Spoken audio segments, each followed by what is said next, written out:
Hello everybody. I hope this person doesn't mind me taking a bit of their video to explain. Their name is Lauren the Mortician, and I think there's a little bit more writing actually, because that's her channel. Oh, it's gone off, yeah. But anyway, she is a mortician and she looks at the body. There you go, Lauren the Mortician. She looks at the body, and as far as she's concerned, when this picture of Epstein was taken, he wasn't dead. Now, the reason I put it in is that I'm constantly telling you that things aren't right. But here is a mortician telling you that things are not right. So let's watch her video. Death. My brain does something very specific. I don't jump to conclusions. I don't jump to theories. I start asking one question. Does the body make sense? And then I gotta look at it because I'm a mortician and I work with the dead. I see what the human body does after life leaves it. How fast things change. What relaxes. What drains. What dries out. And what never looks the way people expect it to. So when a photo starts circulating online, especially one being framed as a dead body, I don't look at the headlines. I don't look at the comments. I mean, I do a little bit, but I look at the physiology. And that's exactly what happened when this image of Jeffrey Epstein started making the rounds. There's been a lot of renewed attention on the Epstein case lately. Documents, files, rediscussions, people relitigating everything that's already been talked about to death. No pun intended. I'm not here to re-explain who Jeffrey Epstein was. What is the point is this photo. This image has been shared by major media outlets, picked up by TikTok. Here's what we're going to do. First, I'm going to show you from a mortuary science standpoint why this photo does not show a deceased body. Not opinion, not conspiracy, anatomy, physiology, and what the body actually does after death. Then, once we establish that, we're going to talk about the part that really doesn't sit right with me. It's a little opinionated, but we're going to go there. Why does this photo exist at all? Why is this image now resurfacing? And why does it feel like it creates more confusion than clarity? And finally, we're going to talk about the things that aren't discussed enough in this case, like the lack of publicly released autopsy photos, the absence of clear crime scene imagery, what documentation does and doesn't exist, and what happens after someone like this actually dies. But before we go anywhere else, we need to start with the body. Because no matter what you believe about this case, a dead body follows rules. So let me show you exactly how I can tell just by looking at this image that the person, aka Jeffrey Epstein, in this photo is very much alive in this moment, which actually makes the photo weirder. Does this look like a dead body to you? And that's when I realized why this photo is so effective and honestly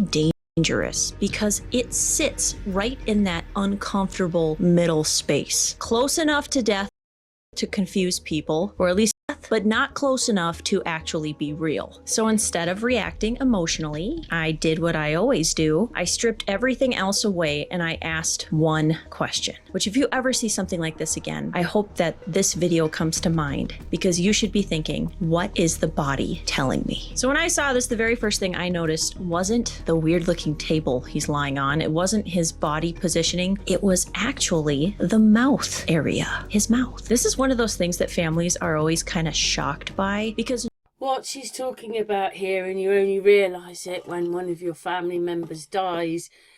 My dad and Mickey, for instance, I might not have taken so much notice of all these things before, but you know, as you get more older and you get more aware, you just look at things differently. But what it was is when my dad died, his mouth wouldn't stay closed.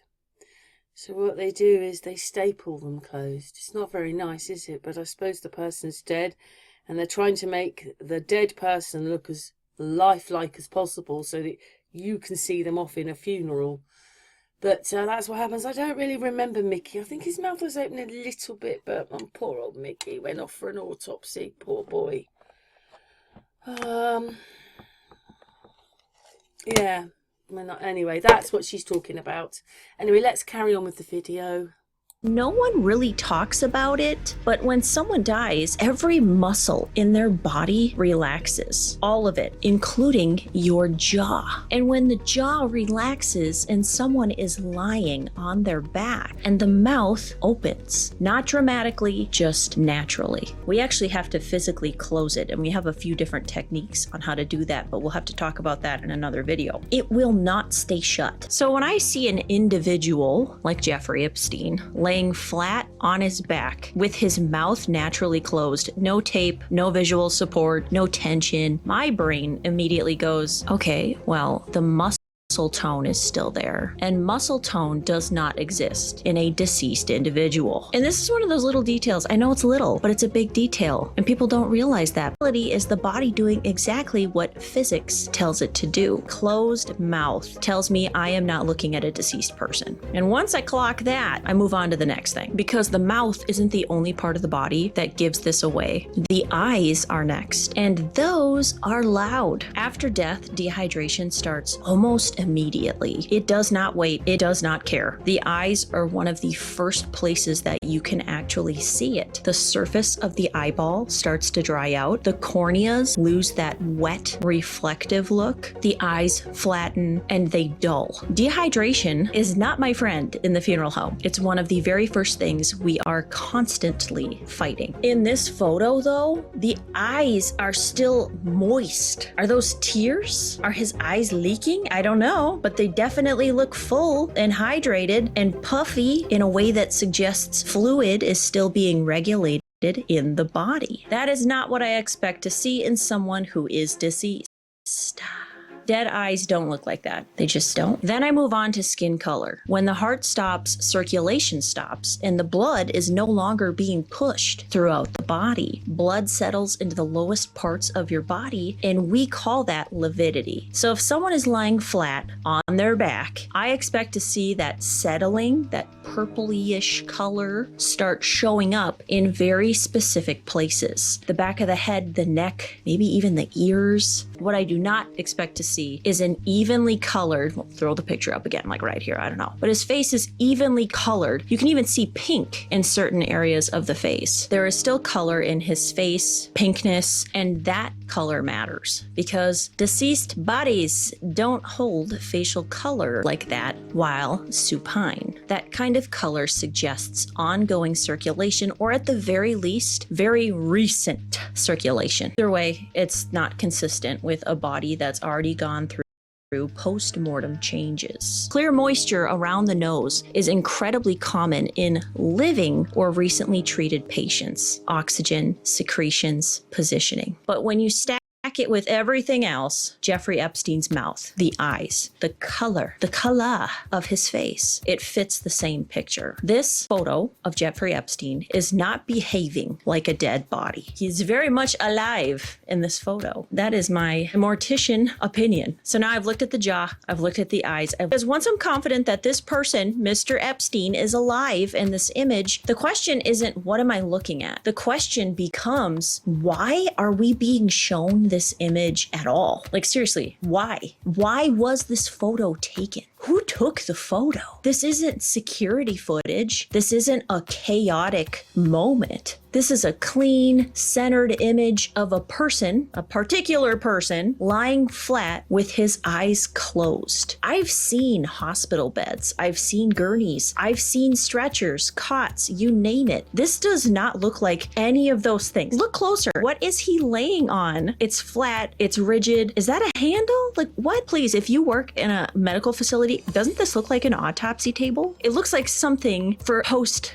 being alive. You're dead. Like we're gonna put you on this slab essentially. And then I want you to look at the head area. There is clearly something structured under his head. Not a pillow, like where's the pillow? Not a folded blanket because we'd see that poking out, but there is something firm under his head. Is it a head block? Like we use head blocks in the prep room. to hold the head up and in position while we are embalming. I don't feel like the ER staff is going to be, here, Mr. Epstein, please lie flat, lie still. I'm going to put this perfectly positioned block under your head on this perfectly positioned table, and I want you to lay there and pretend that you're sleeping. It feels framed, it feels composed, and it feels way too calm. Like this is a documentative photo, not a response to some sort of situation. Does anyone else agree? So if this isn't a post-death image, where are the images that actually matter? Is anyone wondering that? Because we've seen famous autopsy photos before.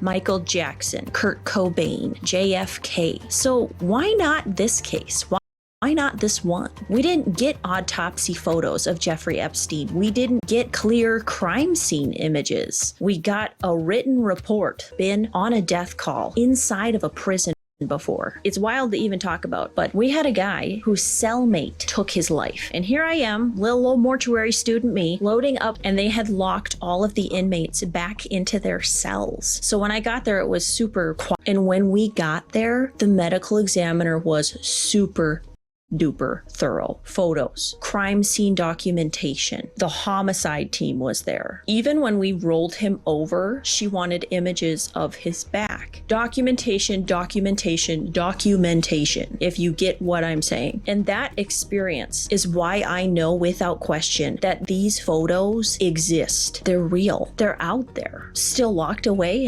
in this file that maybe we'll have access to one day. And I guess that's why it floors me that we're given almost nothing here. Like, you think the government would just want to clear up all the conspiracies and be like, hey guys, here's everything. We know that you like having your tin hats on, but you know, hey, moving along, nothing to see here. This is it. I guess not. Let's shift a little bit and talk about what actually happens after someone like this dies. And when I say like this, I don't mean a celebrity, because Jeffrey Epstein wasn't famous. He was connected, money, power, and access. And deaths like that tend to get handled very, very quiet. And as far as the public knows, there was no traditional public funeral for Mr. Epstein. No viewing, no service, and no coverage. He was buried, not cremated, in an unmarked grave near his family.